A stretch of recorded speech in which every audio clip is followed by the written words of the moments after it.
Hey tennis fans, I'm Grace Carter and this is Tennis Now presented by Tennis Express. Tennis Express, order today and it ships today.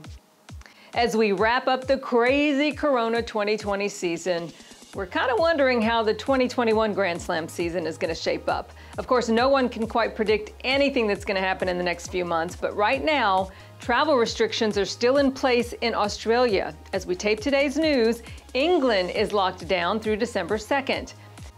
Now, the Australian Open comes up first. It is set to start on January 18th. Current government protocol requires that players quarantine for 14 days after their arrival in Australia. And concerns about those restrictions have officials thinking about whether they're going to hold all the tune-up events also in Melbourne. That means the ATP Cup, which is set for January 1st in Brisbane, Perth, and Sydney, could instead be staged in Melbourne.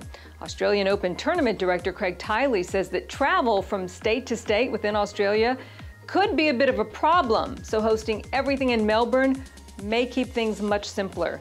Plus, if there's a sudden infection spike in one or more areas, players could get stuck there and then not be able to travel to Melbourne. As of now, officials are planning on about 25% of normal crowd capacity, which is a lot more than the 1,000 fans permitted each day at Roland Garros. Obviously, though, that could change. As for next year's French Open, tournament director Guy Forget says if the pandemic continues, officials may shift the start date again next year.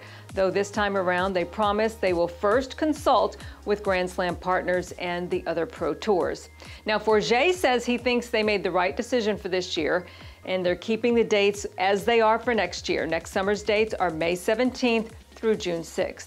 Wimbledon also planning to play next summer, which is great news, starting January 28th through July 11th, and they're going to do it whether they have fans or not.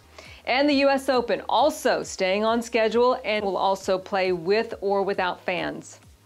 Many experts say the virus will eventually lose its potency, so let's hope that's true and we can all get back to normal next year. I'm Grace Carter. We'll see you next time here on Tennis Now.